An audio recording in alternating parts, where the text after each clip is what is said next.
Bom, é, nós vamos hoje dar sequência àquela aula gravada que eu deixei para vocês na semana passada. A gente está seguindo uma certa sequência dos acontecimentos, né? Dos eventos que estão aí narrados no livro do Gênesis. A gente, dentro do possível, está dando sequência. Então, nós paramos, se eu não estou equivocado, na aula gravada, no episódio do nascimento, né, do filho de Abraão com a escrava Agar. E ali naquela gravação nós colocamos como isso aconteceu, o resultado dessa atitude de Sara, que tomou ali uma iniciativa, podemos assim dizer, até generosa, né? Porque estava muito preocupada com a questão da descendência, que era algo muito importante para o homem, também importante para a mulher, mas para o homem muito mais. Então é como se fosse um processo de nulidade de si mesma, né? Para poder permitir ao seu esposo uma certa descendência.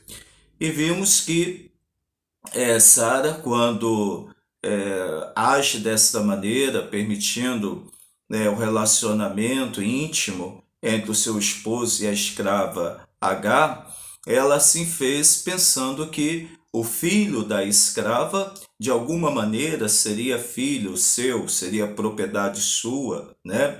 Já que a escrava era propriedade de sua senhora. Então, Sara pensou que teria um direito sobre a Agar e Agar, gerando, esse direito se estenderia ao filho gerado. Então, de alguma maneira, o filho que seria gerado seria propriedade de Sara. E vimos que isso deu uma certa confusão, porque Agar ficou muito exibida, né? Muito cheia de vanglória, cheia de si mesma, e começou ali uma certa guerrinha com Sara. Sara também, que não era fácil, começou a humilhar a escrava, já movida, né, pelo ciúme, pela humilhação, né, aquilo que aparentemente era uma atitude de generosidade em prol do seu marido, tornou-se ali uma certa humilhação, porque ela via a escrava grávida, esperando o filho do próprio marido, e ela mesma, a esposa, não tinha esse dom, a natureza não lhe permitiu. Então isso gerava no coração de Sara uma certa humilhação. E Sara, amargurada, né, digamos, em uma certa tristeza por tal fato, ela acaba se tornando agressiva com a escrava. A escrava vai fugir e Deus então vai revelar-se a ela, mandando que ela volte para sua senhora, aceite a humilhação e que tenha o seu filho, né? E isso é o que vai acontecer, como nós já acompanhamos. Entretanto, a gente vai se dar conta de que a aliança que Deus estabeleceria, essa aliança da prosperidade, que Abraão adquiriu lá no Egito, era uma parte, né, da promessa, porque a outra parte era a descendência. Como sinal da bênção, ele necessitava, sobretudo, dessas duas coisas: a descendência e também a questão da prosperidade, que foi adquirida lá no Egito. Então, quanto à sua descendência, Abraão pensou que estaria resolvido, porque agora ele tinha um filho, o filho Ismael. E ele vai vendo aí no contexto bíblico, né, que esse nascimento do seu filho não era exatamente o sinal da aliança que Deus estava ali fazendo com ele. E Deus vai fazendo com que Abraão compreenda que a aliança não seria feita sobre Ismael, mas sobre um filho absolutamente legítimo, um filho dele com a esposa Sara, que depois, né, foi dado o nome de Isaac. Pois bem, então nasce Ismael, e por ocasião do nascimento de Ismael, um fato muito peculiar para a cultura hebraica, para a cultura judaica, começa exatamente após o nascimento de Ismael. Uma nova geração, uma nova descendência, ela deveria ter um sinal físico da aliança feita com Deus. Deveria ter um sinal irrevogável, né? Um sinal indelével, ou seja, uma vez impresso, jamais poderia ser retirado. E esse sinal da aliança, esse sinal da pertença, esse sinal da raça, foi a circuncisão. E Ismael foi aquele que foi circuncidado, né, já como filho da aliança, como alguém que estava prometido, né, não para a descendência, mas alguém que era fruto de uma certa bondade da parte de Deus. Então já foi circuncidado. Quando Deus vai estabelecer aliança com Abraão, ele também vai dar essa ordem para que todos os homens sejam circuncidados. E o texto bíblico vai dizer que desde os mais velhos aos adultos, as crianças, né, os meninos, obviamente, todos começam a passar por esse processo de circuncisão. E isso vai identificar, de alguma maneira, o povo judeu, de forma que, a partir desse fato, começa a haver uma certa classificação entre os circuncidados e os incircuncidados, entre aqueles que eram da aliança, eram da raça, a raça eleita, e aqueles que não eram da raça eleita. Lembrando que para os judeus não era como uma religião, como a religião nossa, né, que as pessoas poderiam se converter a tal religião. No caso dos judeus, é algo que procede da raça, é algo que pertence à raça. Então, não teria essa possibilidade de povos estrangeiros, por exemplo, se converter ao judaísmo. Estamos falando nesse período, né? Nesse período no qual o judaísmo ele está incipiente, está se formando ainda. Então, nasce-se judeu, não se torna judeu. É essa máxima. Então, uma marca desta pertença da raça do povo judeu torna-se a circuncisão. Então, nós percebemos no capítulo 17 do livro do Gênesis esta ordem dada por Deus para que os homens fossem marcados na carne com esse sinal como uma forma de pertença, como uma forma de raça, né, de identidade de raça. Pois bem, após o nascimento de Ismael, após esta aliança estabelecida com Abraão e esta ordem dada por Deus para esta marca visível, essa marca palpável nos homens, que é a circuncisão, nós chegamos ao fato da questão de Sodoma e Gomorra, né? Esta cidade para a qual Ló ou Lot se destinou, foi habitar nesta cidade, e esta cidade é uma cidade muito peculiar, porque, vejam bem, havia ali a cultura hebraica que estava se formando, a cultura hebraica que estava se alicerçando. Essa cultura ela deveria ser marcada pela a religiosidade, né? É uma raça que nasceu de uma aliança direta com Deus, então ela era marcada por uma certa religiosidade e ao mesmo tempo uma cultura marcada por um certo, digamos, código de conduta, código de valores, de normas, de moralidade, né? Que se distinguia de muitos povos daquele tempo.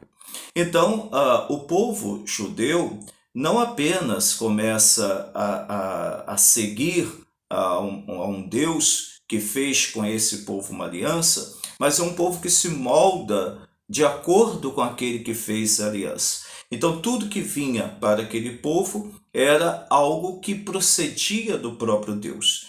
Então, os judeus, eles moldaram a vida, a cultura, a partir desta aliança. Então, Ló, que é sobrinho de Abraão, acaba indo habitar, morar com a sua esposa e suas filhas, e seus genros, né, nesta cidade, Sodoma. E nessa cidade, Sodoma e Gomorra, duas pequenas cidades, talvez para o tempo não pequena, essas cidades tinham uma cultura muito diferente da cultura religiosa do povo hebreu. Por exemplo, na questão que envolve a sexualidade. Não se compreendia os habitantes destas duas cidades limites para a sexualidade. Viam a sexualidade como uma força da natureza. E esta força da natureza, ela não teria ditames externos a ela, mas ela própria, ou esta força própria da natureza, que iria levar os homens a agir de tal maneira. Então, seria como que uma coisa natural o homem viver a sexualidade sem nenhum limite, sem nenhuma orientação para além da natureza. Então era comum dentro dessas cidades relacionamento sexual entre pessoas, né, da mesma família. Era comum relacionamento sexual bissexual, homossexual, sobretudo. Então havia nessa cidade uma verdadeira, né, confusão em relação à sexualidade.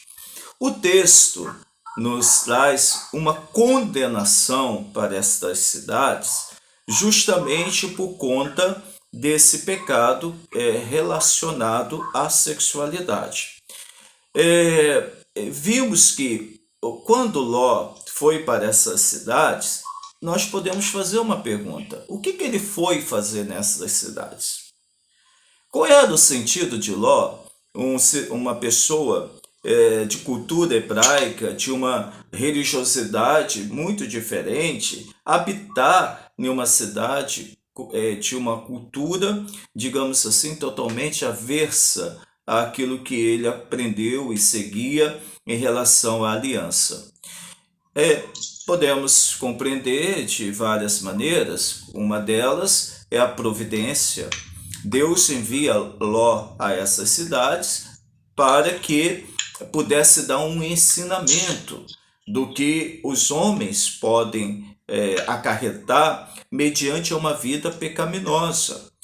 E aí nós vamos ver que a destruição dessas duas cidades por Deus, né, pelo poder de Deus, nada mais é do que um ensinamento dado por Deus acerca do afastamento daquilo que ele ensina, daquilo que ele propõe. Como nós vimos lá com Adão e Eva, né, que desobedeceram às normas e ali ocasionou uma desgraça, então a primeira ruptura.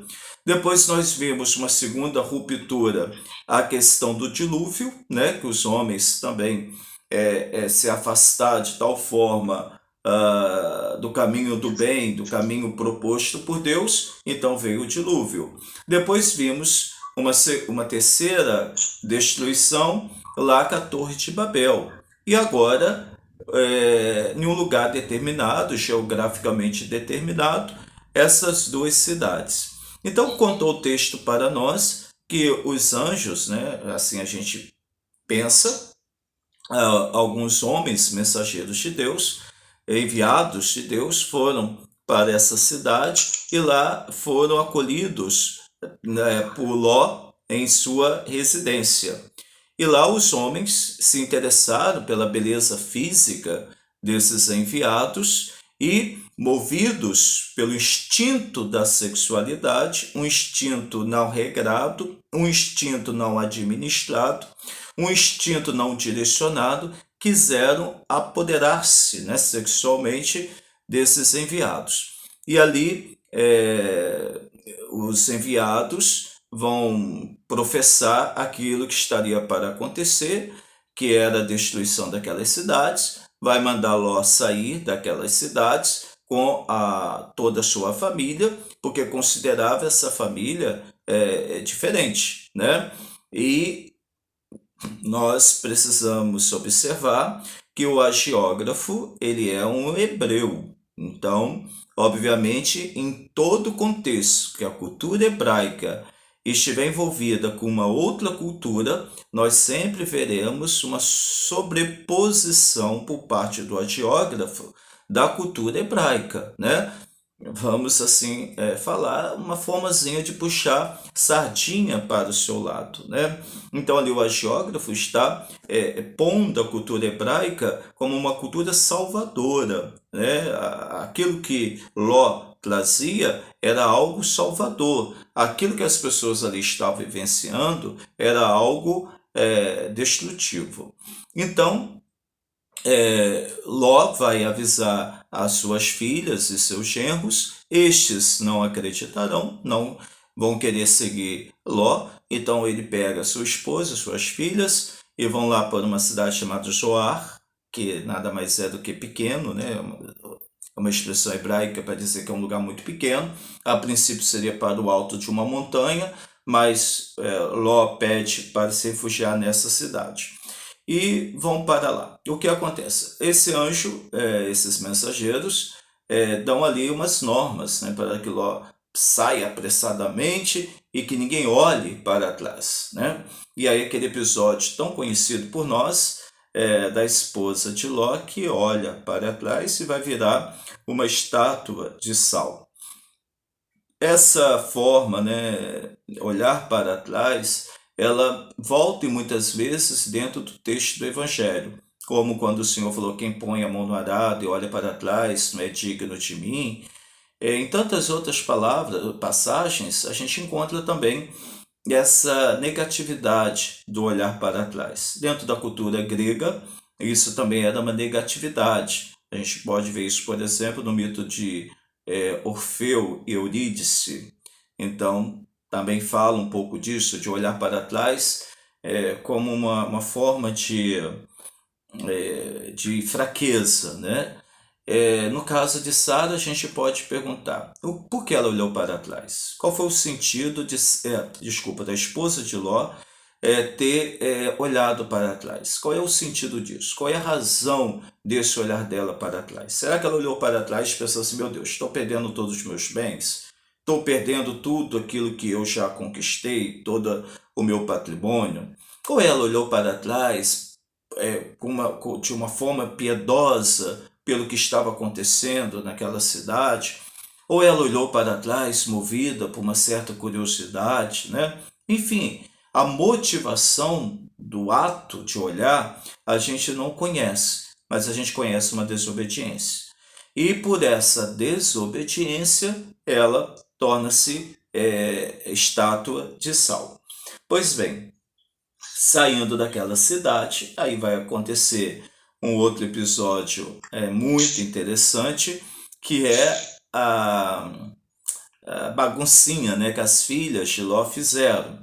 Quando elas querendo descendência, aonde eles estavam, elas percebem que não tem mais ninguém, né, não tem homens ali naquele lugar, e elas vão, de alguma maneira, garantir a descendência. E aí lá no Gênesis capítulo 19, elas vão querer garantir a descendência. E como não tem homens, elas, movidas, né, por esse instinto da geração, elas vão embriagar o pai e ter relação sexual com o próprio pai. Então, uma coisa terrível que aconteceu, né? Elas serão castigadas por esse ato, mas tem os filhos, né? E os filhos parecem que não receberão uma pena, né? Mas as moças, né?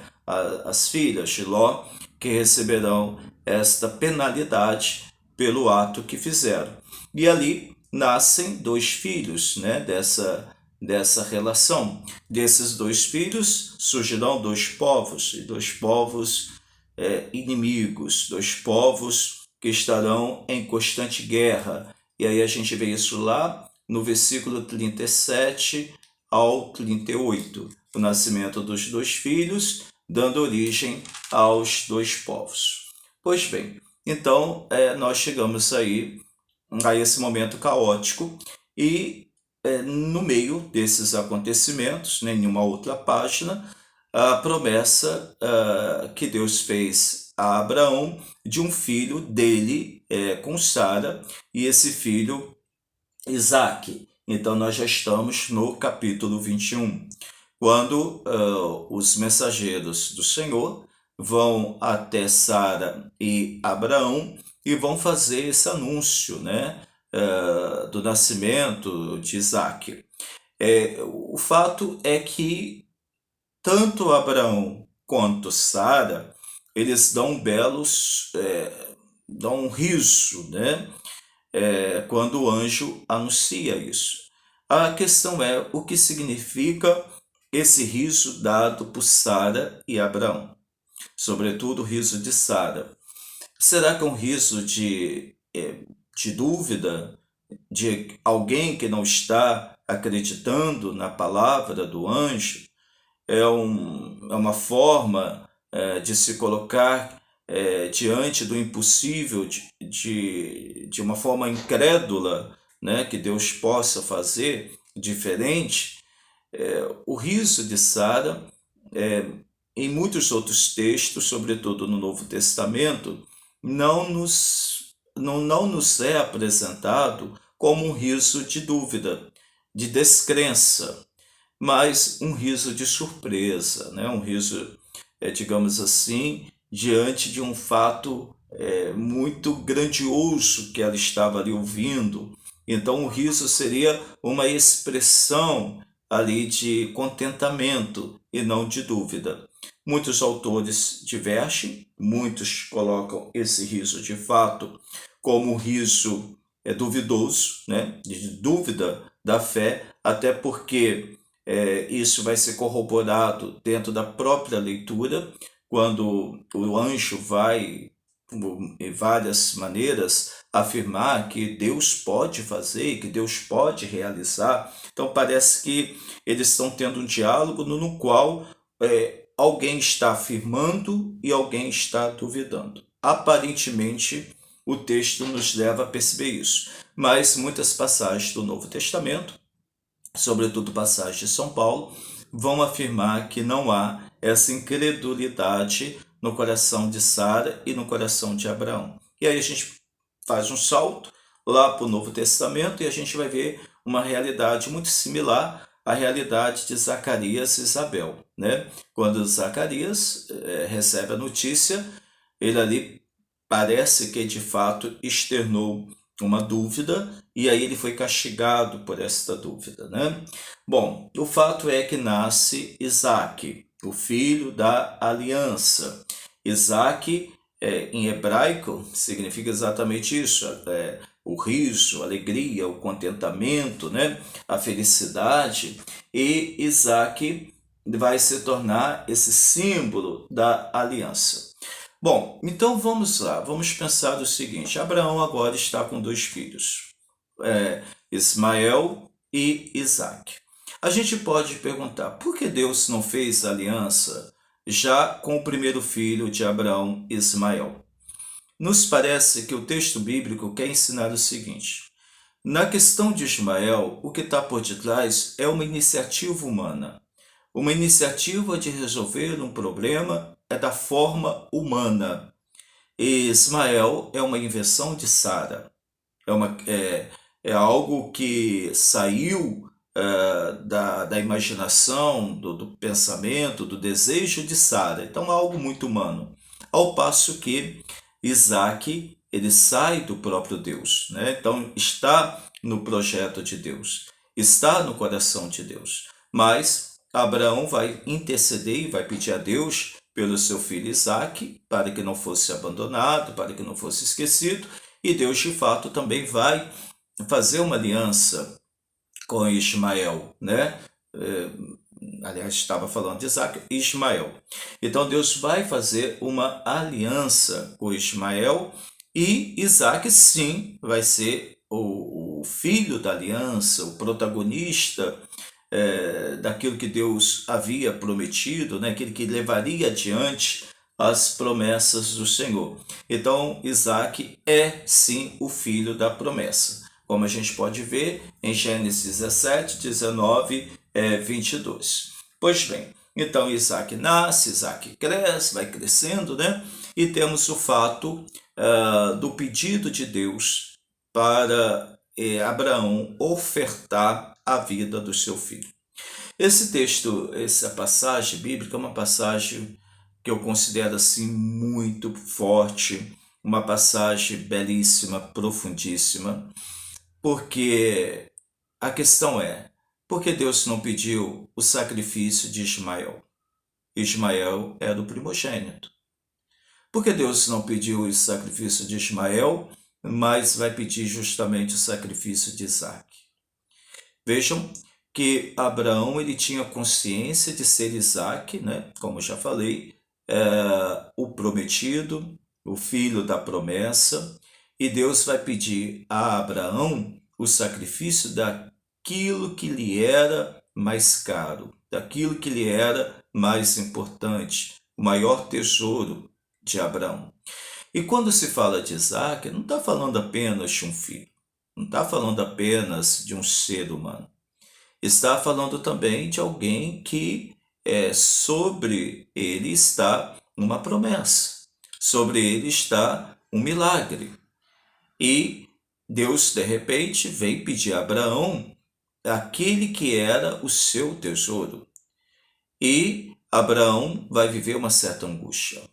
Ele vai caminhar por uma certa angústia para mostrar para todos nós que muitas vezes nos atos de decisão em relação a fazer ou não o que Deus propõe, a angústia será a nossa companheira. Abraão se tornou o homem do sofrimento. Primeiro porque ele poderia pensar, olha, por que Deus está me pedindo isso? Qual é a razão disso? Por que disso? Abraão não mergulhou nessa questão de questionar. A angústia de Abraão não era a angústia oriunda do questionamento, mas a angústia oriunda do amor, do afeto. Estaria para perder aquele que era o amado.